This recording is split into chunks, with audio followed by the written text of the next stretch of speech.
El primer día de enero de 1994, mientras los gobiernos de México, los Estados Unidos y Canadá celebraban la exitosa negociación del Tratado de Libre Comercio, una fuerza movió en la selva Lacandona. Un ejército de 5,000 indígenas se extendió por Chiapas, la región del sureste de México. Sus soldados prorrumpieron en el consciente nacional e internacional, diciéndole ya basta a décadas de la explotación. Se llamaron el Ejército Zapatista de Liberación Nacional e iniciaron una revolución tanto ideológica como militar y social. Pero, ¿quiénes fueron ellos? ¿Y para qué lucharon? Prepárense para explorar en Zapatismo la revolución.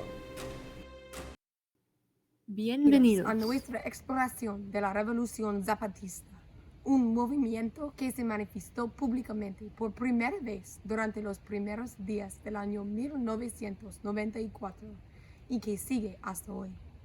Para empezar, investigaremos dónde y por qué esta revolución empezó. La región más al sureste de México, Chiapas, es un terreno montañoso en que predomina la Sierra Madre de Chiapas y los bosques de la selva Lacandona. Según la Enciclopedia Británica, allá viven unas de las poblaciones indígenas más grandes de México, en condiciones muy pobres. Durante los 12 primeros días del 1994, se sublevaron armas, llamándose el Ejército Zapatista de Liberación Nacional, o el EZLN. Lucharon contra el ejército mexicano, ocuparon 7 ciudades importantes en Chiapas y proclamaron la primera declaración de la selva Lacandona.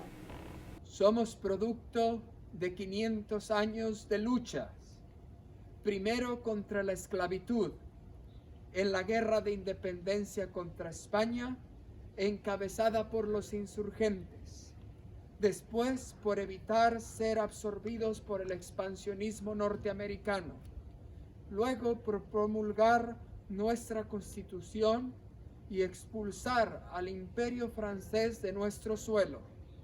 Después, la dictadura porfirista nos negó la aplicación justa de las leyes de reforma y el pueblo se rebeló formando sus propios líderes. Surgieron Villa y Zapata, hombres pobres como nosotros, a los que se nos ha negado la preparación más elemental para así poder utilizarnos con carne de cañón y sacar las riquezas de nuestra patria, sin importarles que estemos muriendo de hambre y enfermedades curables. Pero nosotros decimos ¡basta! En la declaración se puede notar que los revolucionarios ven su sociedad y aún su rebeldía armada como productos de una lucha en contra del legado colonial. Se expande más este tema de la revolución como un producto en un ensayo escrito por subcomandante Marcos, uno de los voceros del Ejército Zapatista de Liberación Nacional. Marcos explica que la educación pública de Chiapas es la peor del país. La mayoría de las escuelas solo ofrecen educación hasta el 3er grado y sucede con frecuencia que los niños tienen que abandonar los estudios para trabajar y apoyar a su familia. El 54% de la población sufre de la malnutrición y una proporción igual carece de acceso a agua potable. En cuanto a los servicios de salud, en Chiapas hay menos camas de hospital, consultorios, médicos y enfermeras en comparación con otras regiones de México. Y aunque una gran parte del ganado, maíz, azúcar, café y madera que México exporta viene de Chiapas, el 90% de los chiapanecos solo tienen ingresos mínimos o nulos.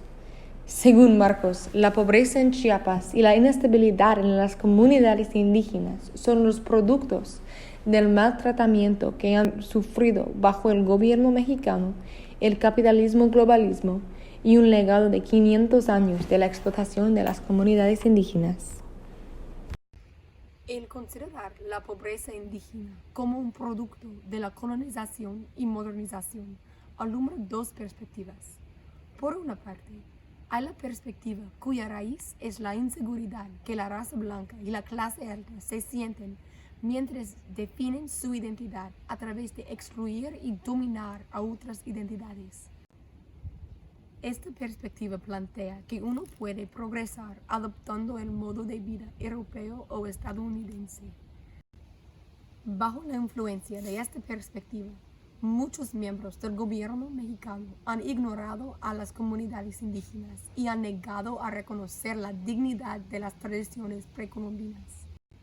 Esta perspectiva contribuye a una otra perspectiva, una perspectiva compartida entre muchos indígenas, una perspectiva de desencanto y amargura con el sistema de valores traídos por la colonización y el capitalismo moderno.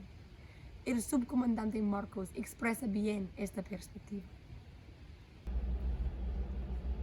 1 millón de indígenas habitan estas tierras y comparten con mestizos y ladinos una desequilibrada pesadilla. Aquí su opción, después de 500 años del encuentro de dos mundos, es morir de miseria o de represión. Las condiciones en Chiapas y las perspectivas culturales sobre el encuentro de dos mundos nos ayudan a entender por qué empezó la revolución zapatista. Pero, ¿cuáles son sus metas y cómo van lográndolas? El 12 de enero de 1994, el EZLN y el ejército mexicano juntos aceptaron un cese de fuego debido a las peticiones de la sociedad civil mexicana.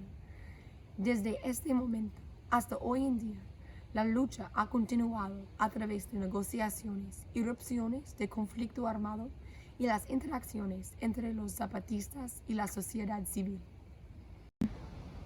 Rodeadas por las fuerzas militares del gobierno, en una paz inquieta, los chiapanecos siguen viviendo de modo autónomo, en que se organizan a base de ejidos, o sea, comunidades de tierra compartida. Para los indígenas chiapanecos, los ejidos son una manera de vivir, de trabajar y de gobernarse juntos. Esta es una práctica cuya raíz se ve en las civilizaciones precolombinas de México, como dice el subcomandante Marcos. El trabajo colectivo, el pensamiento democrático, la sujeción al acuerdo de la mayoría son más que una tradición en zona indígena. Han sido la única posibilidad de sobrevivencia, de resistencia, de igualdad y rebeldía. De esta práctica de tomar decisiones comunitarias surge una importante perspectiva zapatista. Creen que la autoridad reside con la gente y que la manera justa de tomar decisiones es con la participación de toda una comunidad. Por eso, no buscan vencer al gobierno existente para imponer su propia ideología, sino crear un espacio en que toda la gente pueda colaborar en la creación de una nueva constitución mexicana. Como explica el profesor Kashnamish, los indígenas zapatistas han creado una mesa de diálogo y han reservado su lugar en ella. Los otros lugares en la mesa quedan vacíos para que la gente mexicana pueda entrar en un diálogo que producirá una sociedad nueva. Los del EZLN trabajan para ese fin con sus caras enmascaradas porque quieren hacer hincapié en el aspecto comunitario de su movimiento. El profesor Kashnamish explica que esta práctica de cubrirse la cara revela que los zapatistas son conscientes de la tendencia mexicana al populismo y caudillismo. El EZLN tiene una perspectiva que rechaza el dominio de una personalidad carismática y que busca un mundo en que quepan muchos mundos, es decir, un mundo no controlado por la ideología de cualquier minoría, un mundo en que todas las voces puedan participar en la creación de justos modos de vida.